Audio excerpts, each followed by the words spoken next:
Okay, welcome everybody. We're here to celebrate our book launch for Women's Sovereignty and Body Autonomy Beyond Roe v. Wade. And it looks like Arlene's just got on the call. This was her wonderful idea, so I want to honor her for that and inspiring us with this. But I do want to start by lighting a candle because we're in very tense and dark energy now throughout the world. So we want to lift this prayer for peace. And Anders has joined me just for the first part to sing, because I think this is a fitting song at these times and one of our favorites. Can you scoot? No, the dog's in between us. Yeah. We come from the goddess, and to her we shall return like a drop of rain. Going to the ocean, we'll come from the goddess, and to her we shall return like a drop of rain. Going to the ocean, we'll come from the goddess, and to her we shall return like a drop of rain. Going to the ocean. So our hearts are with, I know everybody's heart is heavy now. Everyone I've spoken to the last weeks have been really heavy at heart. So want to hold that and hold a thought for peace. I also want to honor our dear sister and contributor, Barbara O'Meara. And wanted to share one of the paintings that she has gifted me with over the years. It's in color. This is in the Bridget anthology, or not anthology, it will be in the Bridget anthology. Oh, that's beautiful. My Name is Bridget, children's book that she illustrated. And she was very proud of that book. I wasn't able to attend the ceremony in Ireland, but they were kind enough to live stream it, and they actually put the book on her casket. So we have many projects that we have not finished, including her brainchild, the Breast Anthology, and the Bridget Anthology, which Iska Johnson and I will be editing, and also publishing in her honor, because Bridget was such an important goddess to her.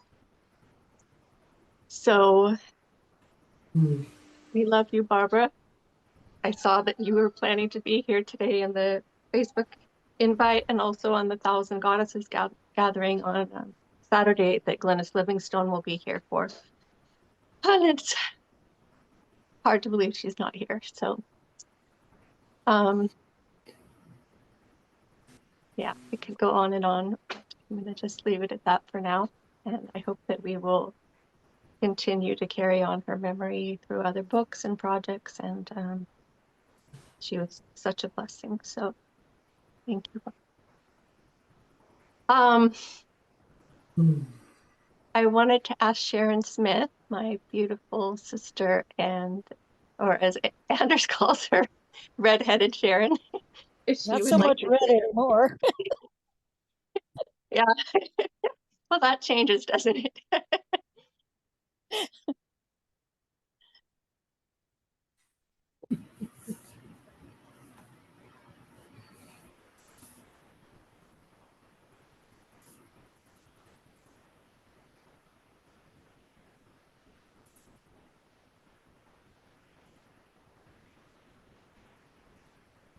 Miss Sharon, have we lost you? I was waiting. I thought you wanted to ask me something. No, no, I'm sorry. I wanted you to share a reading. Oh, I'm sitting here. I thought you were going to ask me a question. I'm like, okay. All righty. I'm going to start with, and I think this is very, it's very pertinent for us in these days that we're living in, especially. I wrote an article called "On Woman Rage: How to Channel Your Anger in the Wake of the Reversal of Roe v. Wade." And that's something we've talked about a lot is our woman rage, because as women, we tend to feel like we don't have a right to our anger and our rage. We're told, oh, you got to be, quiet and demure and all of that. When we have these emotions for a reason, so we should embrace them. So that's what this is about. On woman rage: how to channel your anger in the wake of the reversal of Roe v. Wade. What's wrong with you? Don't you know how crazy you sound? Oh, sis, I'm worried about you. That outburst is so low vibe. You need to stop being angry and ask for a spirit of love to fill you. And I've heard those things. Anger and pain, even well placed rage, has its purpose, and we must be careful not to shame or blame those who feel such strong emotions. I felt them recently, felt them deeply in the wake of the Supreme Court's decision to overturn Roe v. Wade. It is human to feel, and we don't always feel the happy feelings, do we? For years, I kept my so called negative feelings like anger and rage deeply restrained within me. I thought it was the right thing to do. I wanted everyone to like me. And who likes an angry person, right? So I felt I had to put on a happy face or a kind, loving face all the time. I smiled, but I hurt. And stuffing down my anger and rage caused stomach problems and restless, sleepless nights. I started popping Tums and then Prilosec to try to stop the acid reflux, all because I felt I couldn't be angry. I couldn't show rage. It was like putting a lid on a boiling pot, then leaving no avenue for the steam to escape. It caused me to blow my lid from time to time. I felt shame and guilt for doing so. It's never good to pretend you don't feel what you feel, and it's to try to mold you some neat little package of acceptability so that you don't offend others. It took me decades to learn that lesson, and it's only been a few years now that I've even given myself permission to be angry. Since Roe v. Wade was done away with, I have felt the amalgamation of my suppressed anger and rage and all that is happening in our country concerning the stripping away of women's bodily autonomy. And I wanted to scream it all out. But God has said to me recently, well, it was a while ago, but you know what I mean. God has said to me in her soothing mama voice, daughter, do you trust me? I didn't answer right away, contemplating why she was asking me that question. Then again, do you trust me? No booming, judgmental voice, simply a profoundly caring one. Yes, yes, I do, I answered. Then wait, she said, and be patient.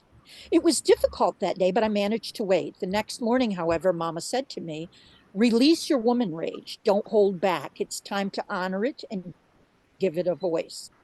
It was a very hard thing for me to do. Far easier it would have been to go out into the woods and scream it to the trees.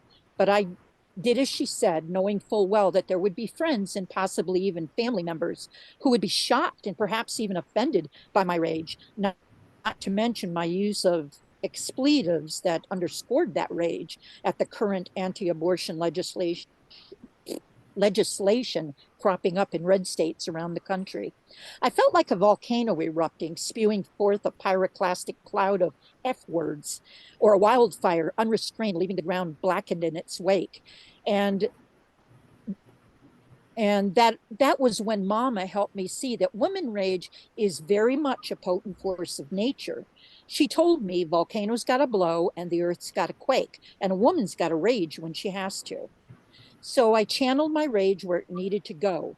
at patriarchy and the people who keep this destructive dominator system going.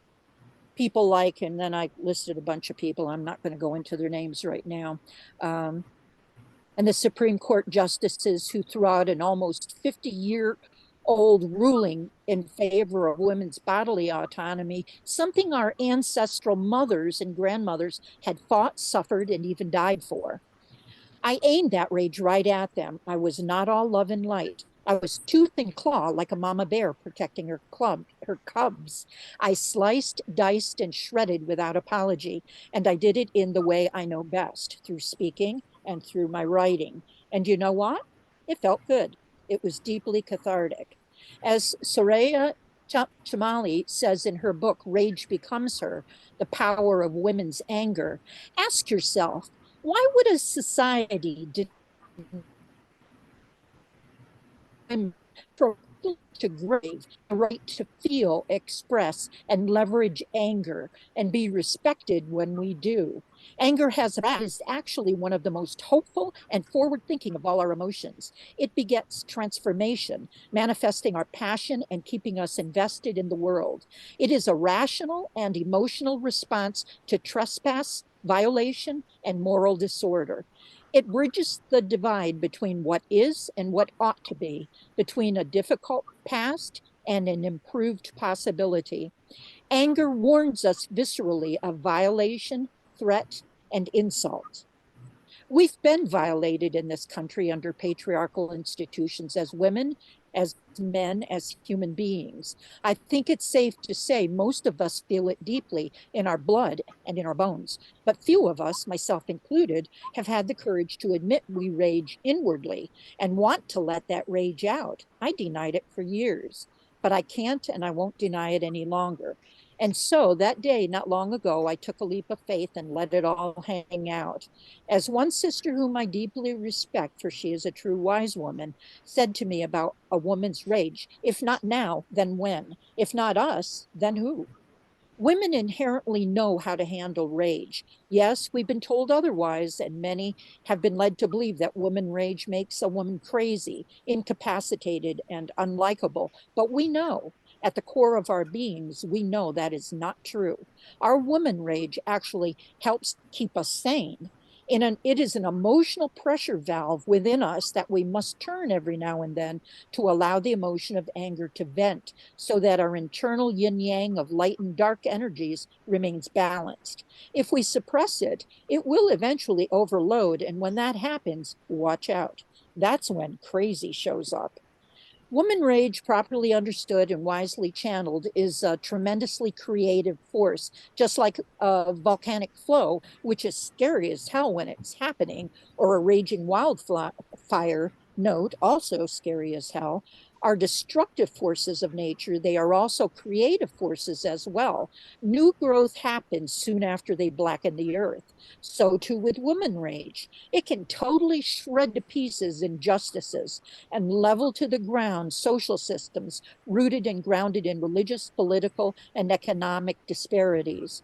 But in its wake, it leaves fertile soil in which new and better ideas and solutions take shape and are born.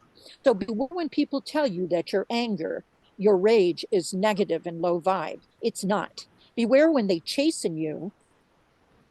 Okay, I was just looking because it was telling me my internet connection is unstable. Okay. Beware when they chasten you and try to make you feel bad for it. Don't internalize undeserved shame. Don't allow others to gaslight you with the love and light, shame and blame game. Love and light are all good, and we do need them. But as a very wise indigenous grandmother once told me, light can blind you and render you incapable of truly seeing. Too much of it is not good. As the day needs the night, as the sun needs the moon, so too we need the dark to balance the light. I have never forgotten those words.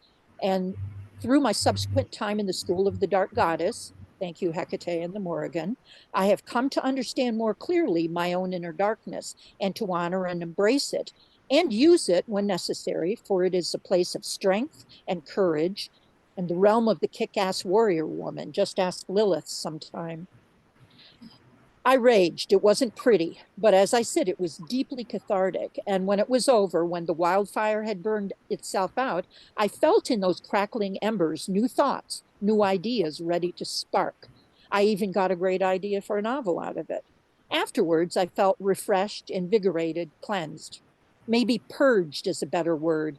I purged a lot of anger from my woman soul. And while some might not see how any of my rantings could be productive, I know what they did for me. My rage is mine. It's not yours. It's not anyone else's. It's mine, and it has to work for me. But here's the thing about woman rage. Although our rage is unique to each of us, we as women share so many similar rage triggers that together our combined rage, again channeled properly, we mustn't allow ourselves to detonate prematurely, is a nearly unstoppable force for positive change. And if we ever needed positive change, it's now. So honor your woman rage, get to know it, sit with it, listen to it, embrace it. And when the time is right, give it a voice. Let your woman rage work for you as a source of creativity. Write it out. Spew those words onto paper if you have to. Dance it out, sing it out, bang it out on a drum, pound it out in clay, splash it out in color onto paper or canvas. Speak it to the cosmos if you have to. Mama will always listen. Believe me, sisters, in these dark times when we're fighting for our sovereignty against the onslaught of patriarchal politics and religion, you will be glad. I'm sorry, you will be all the better for it. That was a little long. I apologize for that, but It was okay. great. Thank you, Sharon. I want to just give a shout out to my co-editors, Sharon, who just spoke, Sharon Smith, Thank you. It Arlene was enough. Bailey. Arlene, I think you're here. I don't know if you want to say hi. And you might be muted, Arlene. My mother, Pat Daly, who I have seen. I know she's here. Hello. Hello, Mom. Hello. I can't see Hello. you. I think you have your camera off, but I hear you. No, the camera's on, but anyway, it's okay. Oh, I just see black. I saw you earlier, but I don't see you now. But I don't know. Is there anything you want to say? Congratulations. Congratulations to you. Book launch, you know. Okay, well, let's get Kay Louise Aldred on. I know she needs to get to another meeting. Kay, are you with us? Yes, I am. I'm just noticed that Arlene had unmuted. Did you want to say something, Arlene? It's going to give you space. I was unmuted and then I muted myself, but then Trista said, maybe you're muted. So then I unmuted myself. So you go ahead, please. Are you sure?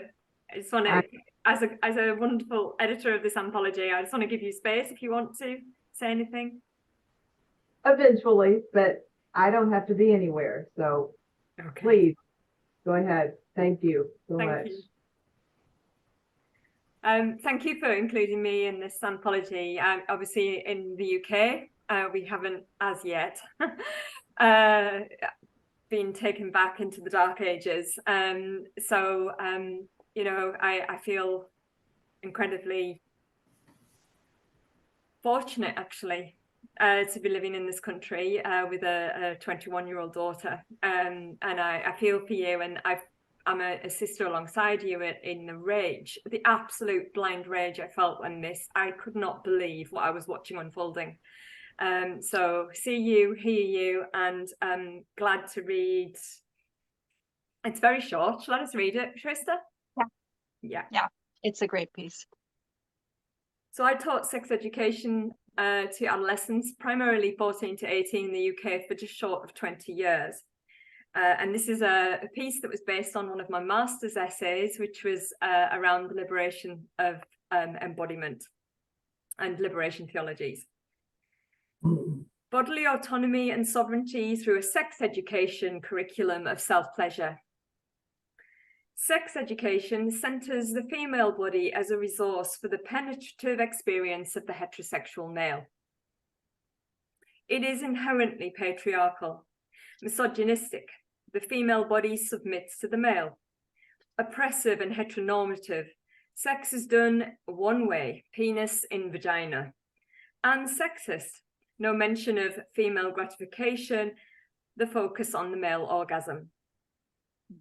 At least this is the case in the UK, where I taught adolescents for nearly 2 decades. Sex education does not educate young women in self-ownership of autonomous sexual desire and satisfaction, and it does not teach in any detail about the clitoris, self-pleasure, female orgasm, and the well-being, empowerment, and self-confidence, the benefits of sexual curiosity, self-exploration, and masturbation. Girls are not taught about the power, sacredness, and magic of their sexuality. They are not educated to embrace solo sexual self-pleasure, bodily autonomy, to fill themselves up first. Neither do they receive tutelage in the joy of self-orgasm to get to know what their body loves, to discern their yes or no in terms of sexual preferences, touch, and activity. So the task of liberation, theology of embodiment, and goddess spirituality is to address this. To speak on behalf of the oppressed, in this case, girls and the female body, which are, of course, goddess. So I stand for teaching girls to sexually self-explore and to get to know themselves and what their body desires, their likes and dislikes. I stand for teaching girls to pleasure themselves to such an extent that they delight and fully own the sovereignty, power, and sacredness of their own body and sexuality. That they can meet and fulfill their own sexual needs to such an extent that they won't settle for anything less in a sexual partner in terms of respect, reverence, and gratification than that which they can give to themselves first. And so in the aftermath of Roe versus Wade and the repeal of that, I stand for bodily autonomy and sovereignty through a sex education curriculum of self-pleasure. Thank you for including me in this amazing, amazing anthology.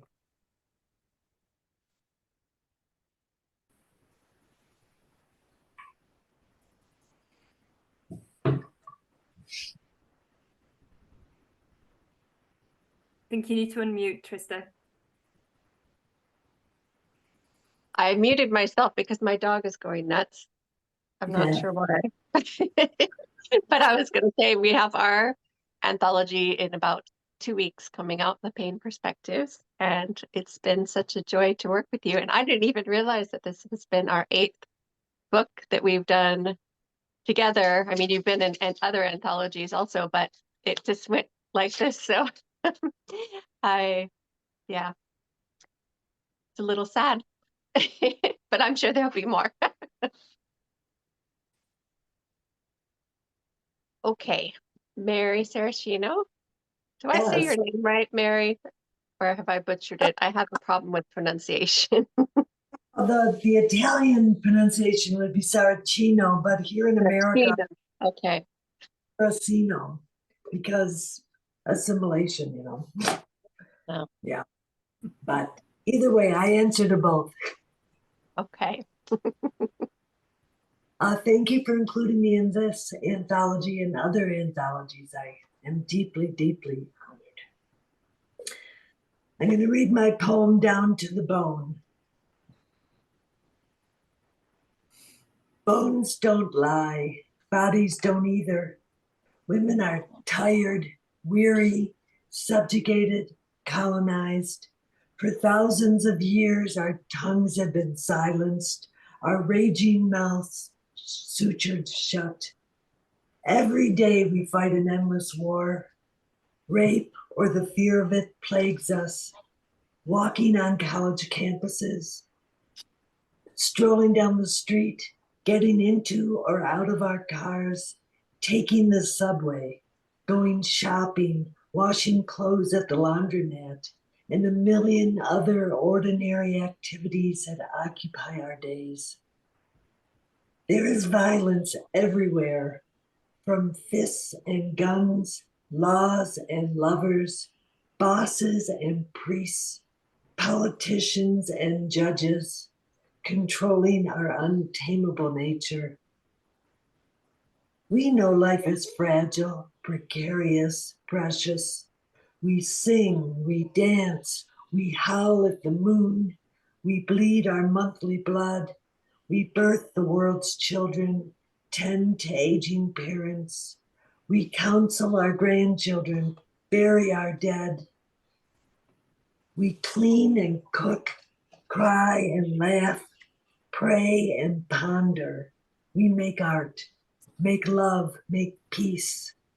Still, every day we are erased or discarded, our essence invisible to the unwilling eye of the powerful folks, the ordinary ones too, that refuse to relinquish their stranglehold on our self-determination unless we cede our sovereignty to placate their ideal version of womanhood, a mirage based on subterfuge. We are so much more than lipstick, makeup, frilly dresses, fancy hairdos, bling. Those are costumes. They do not make us female. They do not define our power. Some of us cower. Others fight back, remembering a time long, long ago. We refuse to swallow our truth, deny our worth. Our hearts are on fire. Our tongues are swollen with grief, with desire for justice, for equality. We hunger for a deeper restitution that honors our immeasurable innate humanity, returns to us ownership of our uteruses, our hearts, our minds. We have been robbed of our stories, our cultures, our spiritual traditions.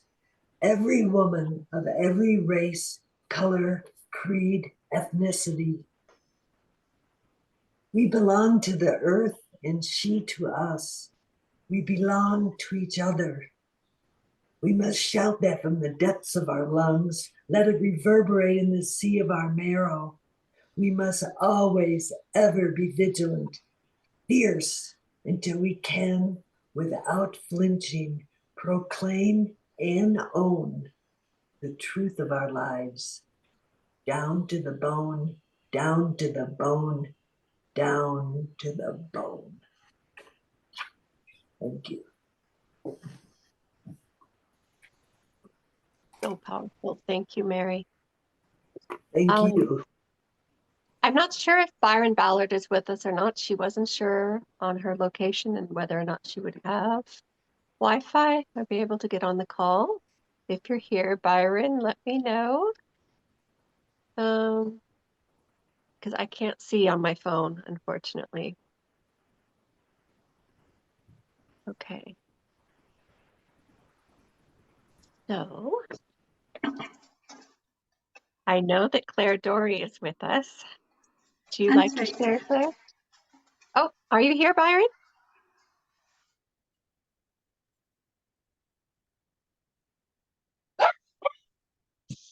Yeah. Okay, I see someone, but I'm not sure who it is. Here. Okay, hi, Claire. Lovely to see you. Have you lost Byron? I'm not sure if we have Byron on the call or not. I don't think she is. Oh. Okay. Shall I read a short piece then? Yes, please. Okay. So first of all, I just really want to thank the editors, because when the row was overturned, it was almost like it's like, well, how many more forms of wounding can women handle? And then also, I actually live near an abortion clinic in London, and I have to say that the fallout from what's happening in America is starting here. So there are protests, and I do have friends who are actively trying to stop them. So it's almost like it's a dark force, and apparently they've got lots of money behind them. But obviously, yeah. So just to say, this is, you know, it's an insidious thing that's seeping into places like England, where it's never been an issue. This has never really been an issue. It's been something that there's no shame. You know, you go to the doctor and that's it. So, you know, and when I was researching this, I was looking at clinics in the Philippines where women were literally dying and they can't get treatment. So they're just rooms and rooms of women in the Philippines who have given themselves home abortions, and or they've taken half a course of abortion pills, and it's not been enough to have an abortion. So they're just very, very sick and they're dying, and the doctors aren't allowed to treat them. So that's my premise for wanting to be involved with this. And so I've written sort of with the idea of being backed with nowhere to go.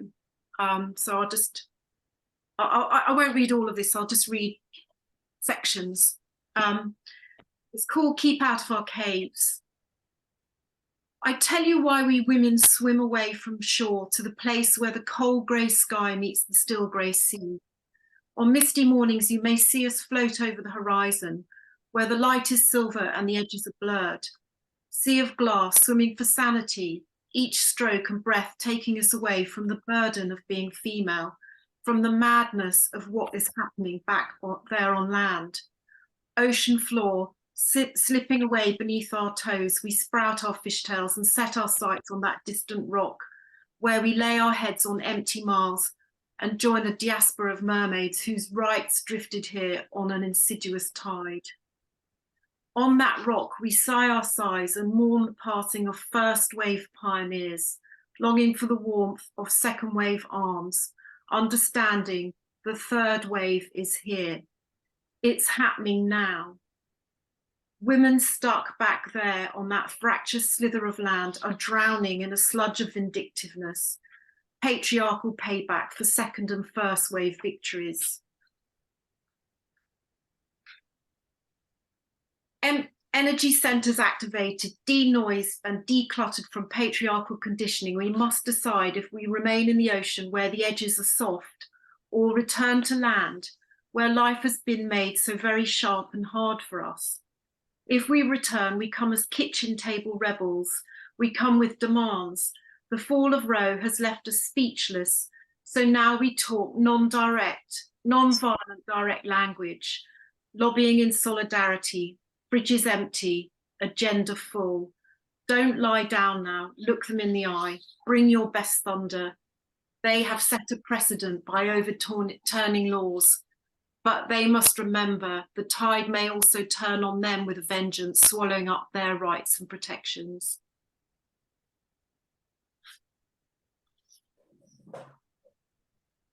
I'm going to skip a passage and just go to this paragraph. We women, we bear the crushing burden of birthing humanity, the pain, the blood, because that is what we have always done. Women have cried enough tears to fill many seas because no other part of the human body has been politicized or colonized as much as the human womb. We women, in touch with the amniotic power of the ocean, in touch with the amniotic power deep within ourselves, will never be irresponsible enough to put the womb on the front line in the battle for human rights. Until you bleed like we do, you cannot tell us what to do with our bodies. I'll leave it there. I'll just leave it there. Beautiful. Thank you, Claire. It was really nice to meet you, by the way, in person. Yeah. A pleasure that. Yeah. Okay, I know we have Deborah here. My dear Deborah, would you like to share?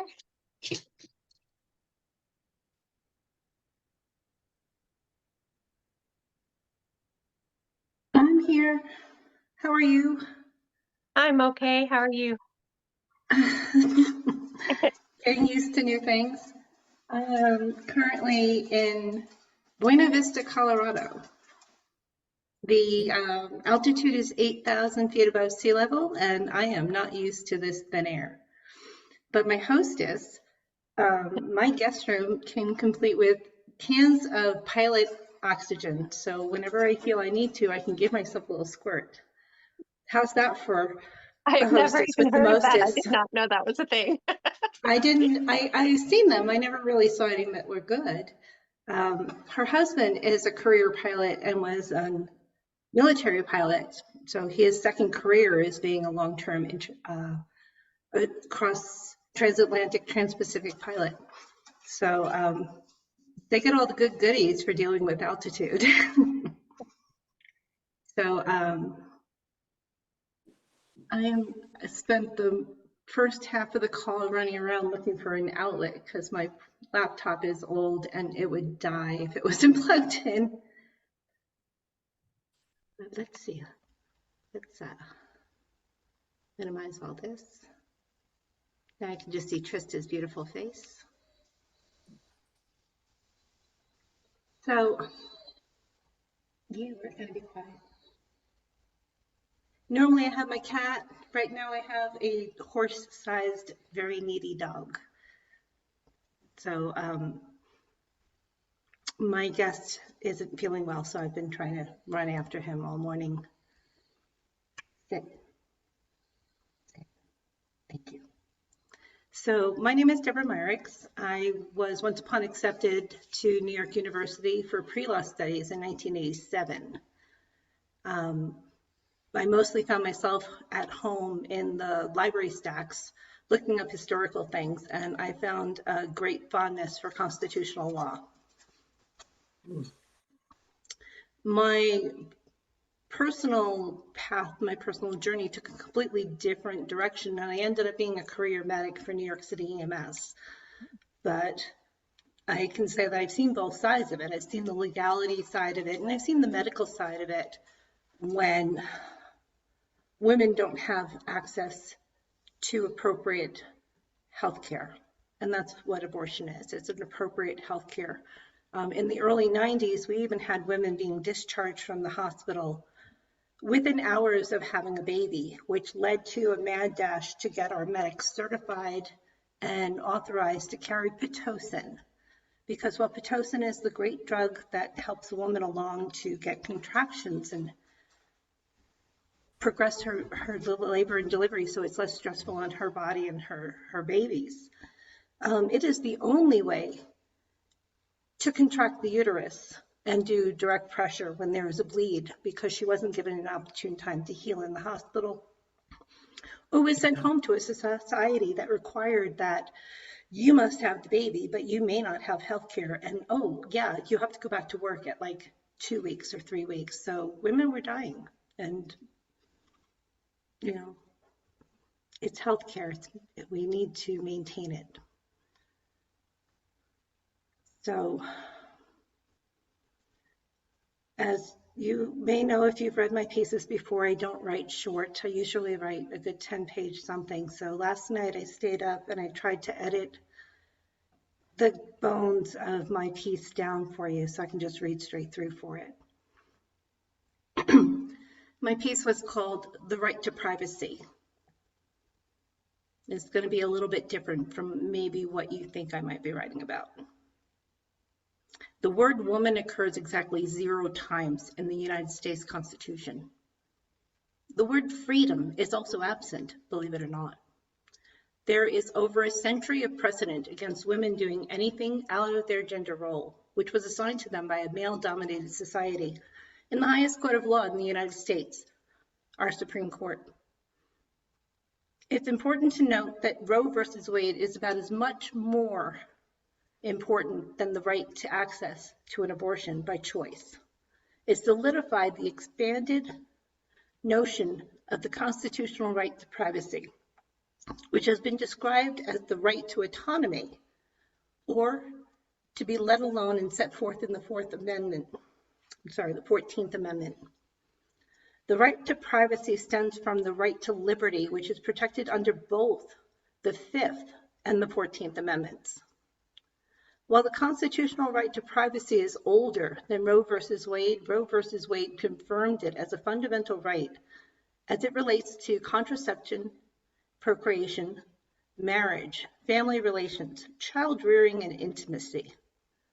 Privacy related to each of these areas were influenced and confirmed by Roe versus Wade, and now that the U.S. Supreme Court has overturned the ruling on Roe versus Wade, it's a valid concern that other individual rights under the right to privacy will come under attack. The word woman does not appear in the U.S. Constitution, nor does the word freedom. Women are not livestock to be bred and discarded. I read that to some, a baby is a gift, while the mother is simply just the wrapping and packaging that it was delivered in, to be discarded. And the child, too, will be discarded by society at large soon after the novelty and newness is worn away. Am I mad? I'm furious. We are supposed to leave the world better for our children and the next generation. The 7-generation principle teaches us that every action and decision one makes should take into consideration its impact on the next 7 generations, while at the same time taking into consideration the lessons learned by the previous 7 generations. I know it feels like the people who pushed to overturn Roe versus Wade, rather than do the work to bolster the 14th Amendment's protections and rights granted through Roe v. Wade, by adding more case study and precedent, they are laying the groundwork towards other reversals. And I worry that the generations to come, as much as I worry for the ones still here, I worry that rather than continuing to progress into equality, we are regressing back to where we came from, which was not very long ago. Freedom may not be a word used in the entirety of the U.S. Constitution, yet it is fundamental. It is a principle our nation was founded on. It's the principle we celebrate every 4th of July relative to today. The question we need answered is, freedom for or from what and who? People should have the inalienable right to decide what does or does not happen with their bodies. Without a verified organ donor status, we cannot take life-saving organs or tissues from a corpse. Without the legal documentation to verify the recently dead wish for it, you cannot cremate a corpse and it must be buried intact. A corpse has more rights and body autonomy than a modern-day woman. Freedom may not be a word used in the entirety of the U.S. Constitution, yet it is fundamentally a principle our nation was founded on. It's the principle we celebrate every 4th of July, and relative today, the question we need answered is, freedom for or from what and who? Thank you.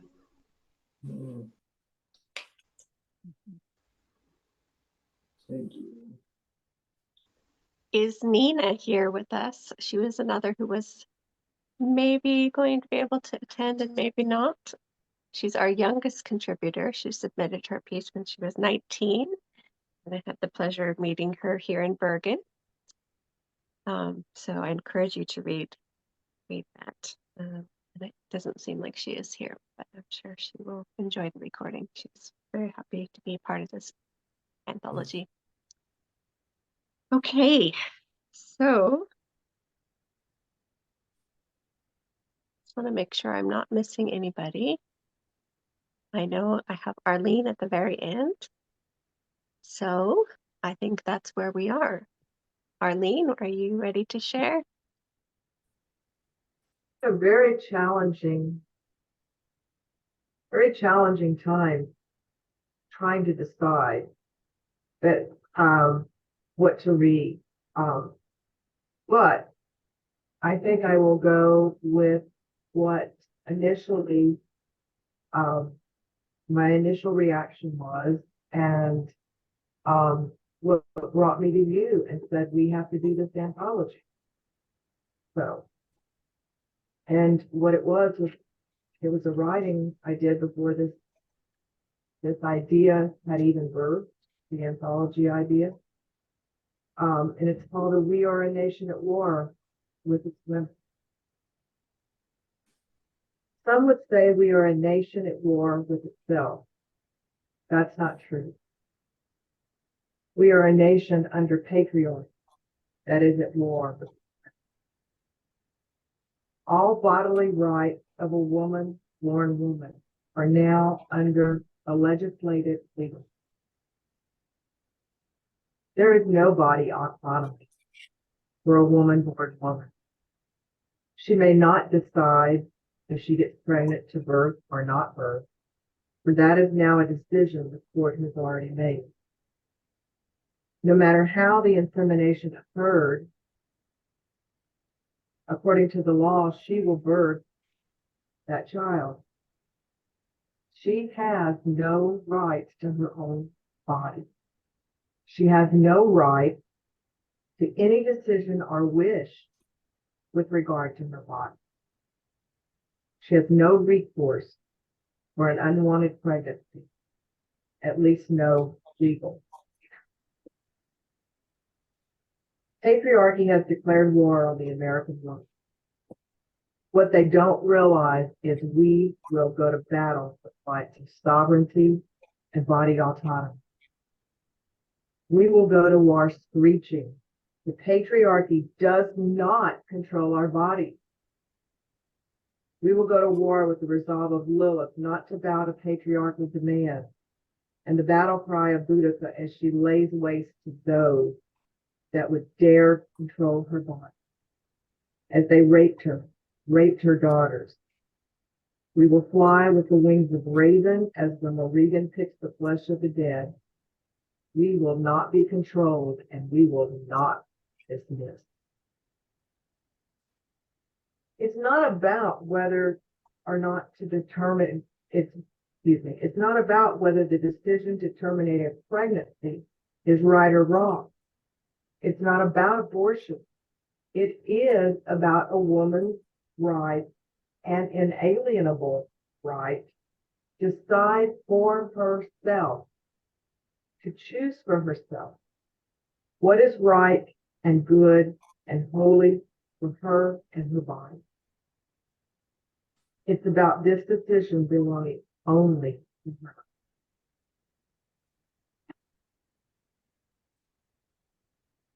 We are a nation at war with its women. We are a nation where the bulk of the male population does not see a woman's body as holy and sacred and sovereign.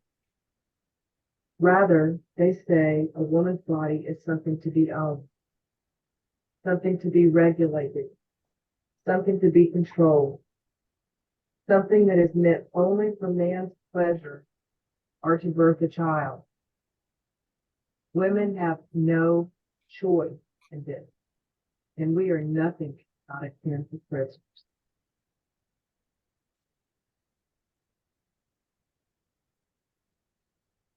Roe v. Wade, or rather the eradication of Roe v. Wade, while seemingly only, once again, about making abortion illegal, is really about body sovereignty.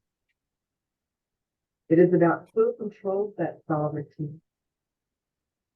And right now, that control belongs not to a woman, but to the patriarchy. What the patriarchy, mostly men, but also some women, does not realize is we will not surrender willingly. We will not just give over the control of our bodies to a piece of paper written by men, legislated by men, and put into law by men and one woman.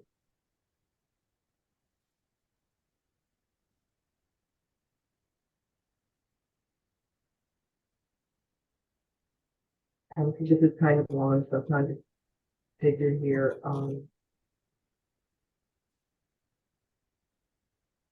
Okay, we'll go with it. I am no longer a bleeding woman, no longer a woman with a, no longer a woman who can birth a child, and still I am outraged.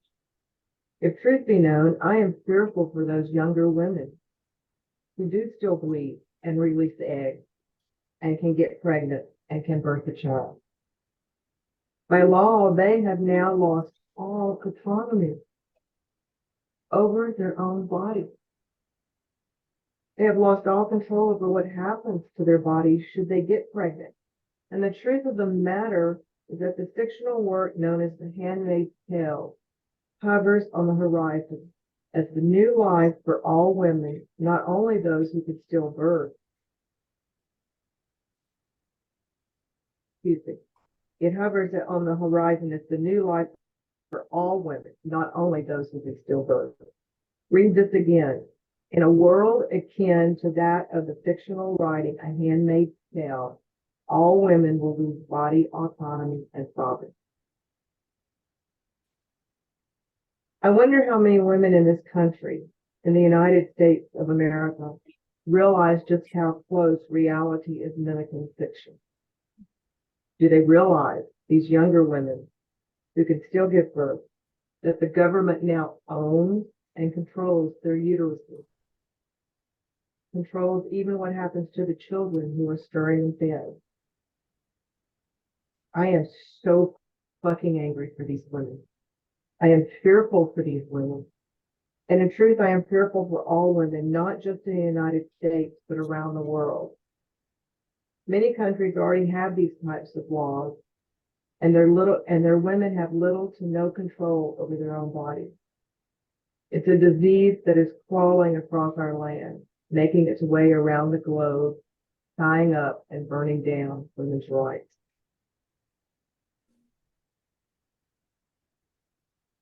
How soon will the women of the world have no rights, no body autonomy, no right to make any decision with regard to the children they carry, or perhaps even the children they want? How soon will they have no rights to any part of their body or any part of their life? This is the part that really got me. Perhaps the worst of this shift in attitude and in law is that an unborn fetus, an entity that cannot exist on its own, now has more rights than any woman who is still able to get pregnant. And the virus that is patriarchy is reaching for more. Already I'm seeing the shift. Pay attention, woman, for the insidious fingers of patriarchy are encroaching on every aspect of our lives, and control is their goal. Religious history and the sky god who kicked Lilith out of the garden, replacing her with a woman made from man, is their guide and teacher and leader of their own. The insidiousness of patriarchy just got bigger, and it's aiming its arrows of control and death at women. In the U.S., there are states creating legislation that make women nothing more than chattel, and they are coming for the rest of us. I am an old woman, and a woman who fought for women's rights, not just about abortion, but about the right for a woman to have her own bank account, and the right to own property, the right to not take her husband's name if married, and so much more. I am a woman who fought for these rights. And there were so many women who came before me who also fought.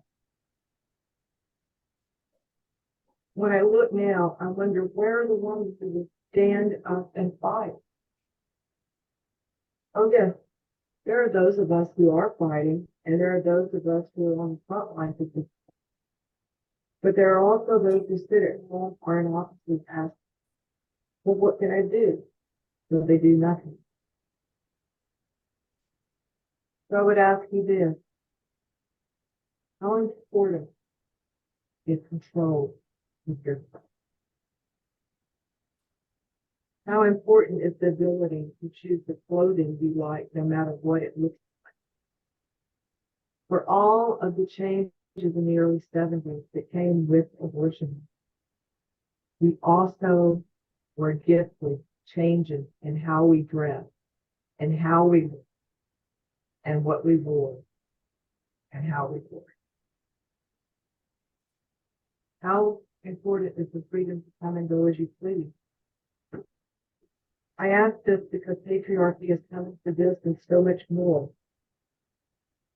They're coming for the freedom for women to express themselves and whatever they choose, for this now hovers on the chopping. With the Supreme Court we now have, the court controlled by the religious right, And these men and women, he would have all women return to nothing for the travel. That Supreme Court is currently looking at all the laws around women, including reading laws as far back as the 1500s. And their goals are eradication of any and all freedom, the women's body sovereignty, men's body autonomy. Don't believe it? Research Justice Alito and see how many laws he is looking at that are hundreds of years old. How many laws he is looking at as precedent, changing current laws around him. Some would say we are a nation at war. That's not true. Sadly, we are a nation of hatred.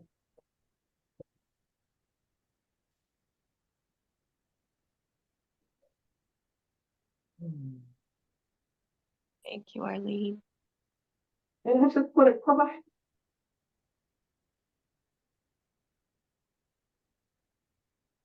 I think someone is trying to say something, but I can't hear what it is.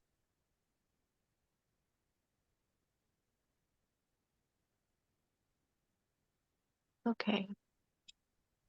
Well, thank you, sisters, for meeting tonight. It's been an honor to work with you on this. And I see my sister Melissa Moon is also on the call, so I want to acknowledge her and her long-term support of Girl God Books. And yeah, I'm just going to end the call with gratitude and love for all of you, and still a wish for peace for the rest of the world.